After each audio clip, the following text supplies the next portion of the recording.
Hello student, देखिए स्वागत है आपका हमारे YouTube channel L S Chauhan biology में।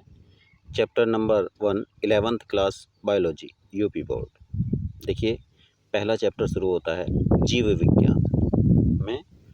चैप्टर का नाम है जीव जगत, लिविंग वर्ल्ड।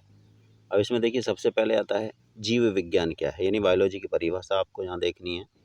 तो जीव विज्ञान की एक ऐसी शाखा जिसमें जीवित पदार्थों का अध्ययन किया जाता है, बायोलॉजी कहलाती है। यहाँ उसका शाब्दिक अर्थ भी दिया है, बायो मीन्स जीवित और लॉजी मीन्स अध्ययन करना। बात आती है भाई जीव विज्ञान की शाखाएं कितनी हैं, तो मोस्टली मुख्य रूप से जीव विज्ञान की दो शाखाएं हैं। एक जंतु विज्ञान यानी जिसमें जंतुओं का अध्ययन करेंगे, वनस्पति विज्ञान जिसमें पौधों का अध्ययन करेंगे। जंतु विज्ञान के जनक अरस्तु ही हैं, जो जीव विज्ञान के जनक भी हैं, और वनस्पति विज्ञान के जनक अरस्तु के एक शिष्य थे, उनका नाम था थियोफ्रेटस, वे हैं। फिर आता है भाई सजीवों के लक्षण, क्योंकि अध्ययन किसका करेंगे, जीवों का। तो सबसे पहले आएंगे सजीवों के लक्षण। अब देखिए क्या होते हैं सजीवों के लक्षण। पहला लक्षण होता है वृद्धि, ग्रोथ, यानी सभी जीव अपने आकार में, भार में, द्रव्यमान में क्या करते हैं, बढ़ोतरी करते हैं, जिसे वृद्धि या ग्रोथ कहते हैं। दूसरा लक्षण बेटा जनन, सभी जीव अपने जैसी संतान उत्पन्न करते हैं ताकि उनके जाति वृत्त बना रहे। अब जनन तो करते हैं, लेकिन जनन सभी जीवों का 100% जरूरी लक्षण नहीं है। कुछ जीव ऐसे होते हैं जो स्वयं तो जीव हैं, यानी स्वयं तो किसी दूसरे जीव से उत्पन्न हुए हैं, यानी खुद के तो माता पिता हैं, लेकिन वो आगे किसी के फादर या मदर नहीं बन सकते, यानी आगे संतान उत्पन्न नहीं कर सकते। तो ऐसे जीवों को कहते हैं नपुंसक जीव होते हैं बेटा वो।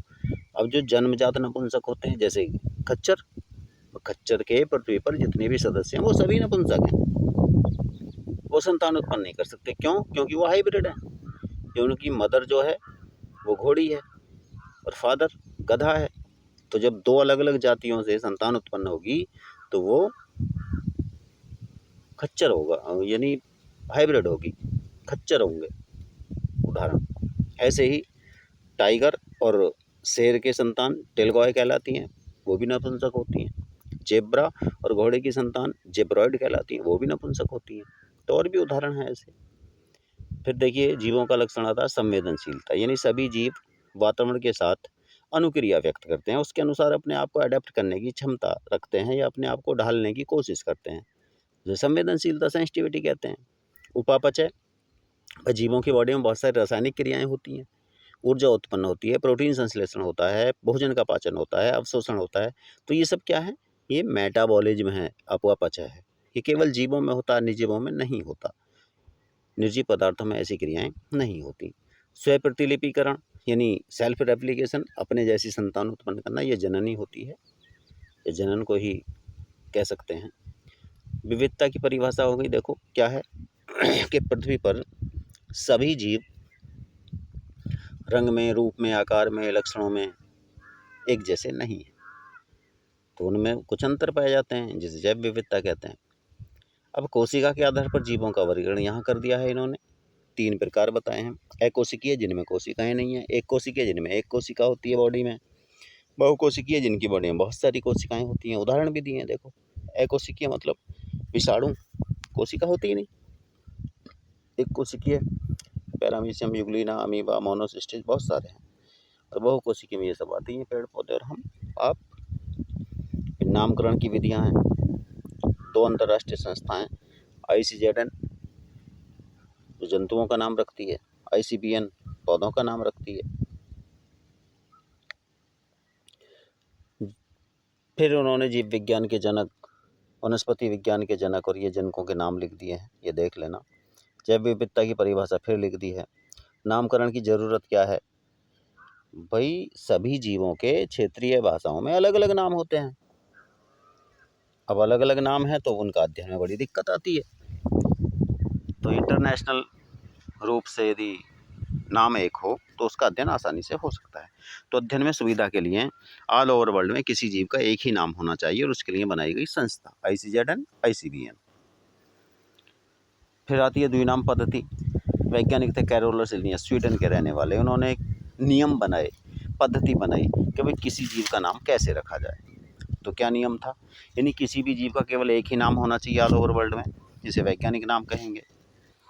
कोई भी एक नाम दो अलग अलग जीवों का नहीं हो सकता, यानी किसी भी जीव के लिए बिल्कुल फिक्स और पृथक नाम होना चाहिए, विशेष नाम होना चाहिए। सभी नाम लैटिन भाषा में हों, जो एक डेड लैंग्वेज है, मृत भाषा है, इसलिए इसमें कोई बदलाव नहीं किया जा सकता। नाम दो भागों में होता है, पहले अक्षर वंश को दर्शाता है, दूसरा अक्षर जाति को दर्शाता है। पहला अक्षर यानी कैपिटल लेटर में लिखना होता है वंश का नाम, शुरुआत कैपिटल लेटर में करते हैं वंश की, और जाति को स्मॉल लेटर से शुरू करते हैं।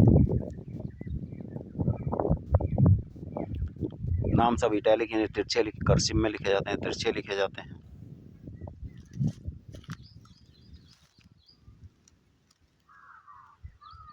उदाहरण दे दिए आम और मानव के।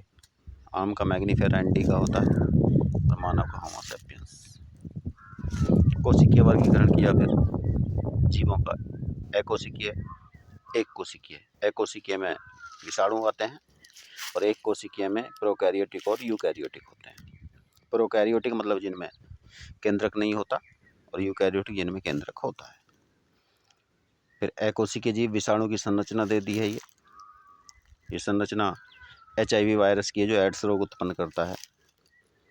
कैरियोलॉजी के प्रकार पर, कोशिकाओं के प्रकार, तो कैरियोलॉजी यानी केंद्रक का अध्ययन। कैरियोलॉजी का मतलब है विज्ञान की ऐसी शाखा जिसमें केंद्रक का अध्ययन होता है। तो केंद्रक के आधार पर, कैरियोलॉजी के आधार पर जो कोशिकाएं होती हैं वो दो प्रकार की होती हैं, प्रोकैरियोटिक, यूकैरियोटिक।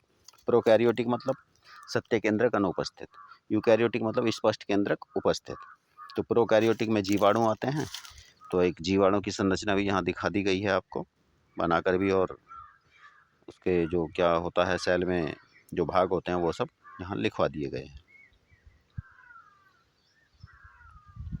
इसके बाद आता है वर्गीकरण। तो ये वर्गीकरण की परिभाषा हो गई। जरूरत क्या है वर्गीकरण की, अध्ययन में आसानी के लिए।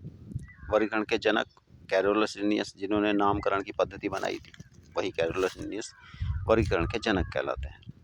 वर्गीकरण की प्रणाली दो प्रणाली हैं, द्विजगत प्रणाली जो कैरोलस लिनियस ने दी थी, और 5 जगत प्रणाली R.H. व्हीटेकन ने दी थी। R.H. व्हीटेकन ने मोनेरा, प्रोटिस्टा, कवक, प्लांटी, एनिमला इन भागों में बांटा है, यानी टोटल लिविंग वर्ल्ड को 5 भागों में बांटा है, और कैरोलस लिनियस ने 2 भागों में बांटा है।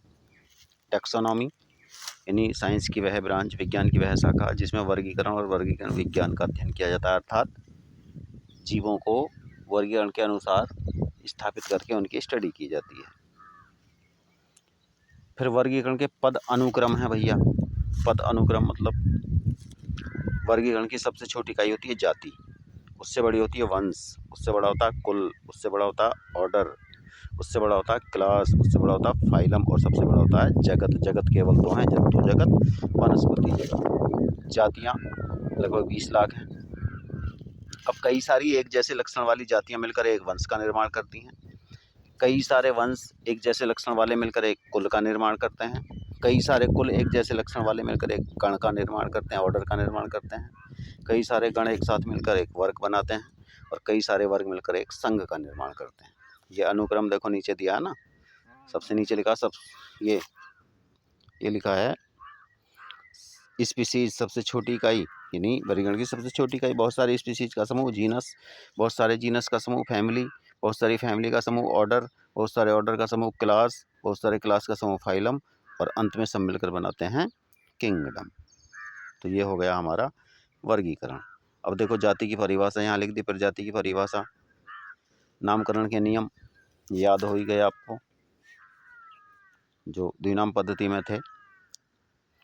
फिर ये 2 ब्रांच दिए हैं, मॉर्फोलॉजी और एनाटॉमी। मॉर्फोलॉजी का मतलब है किसी जीव के बॉडी की बाह्य संरचना का अध्ययन करना, कि उसकी स्किन कैसी है, उसकी आंखें कैसी हैं, बाल कैसे हैं, यानी बॉडी को काट कर नहीं देखना मॉर्फोलॉजी में। और एनाटॉमी बॉडी को काट कर उसका अध्ययन करना, अंदर के अंगों का अध्ययन करना।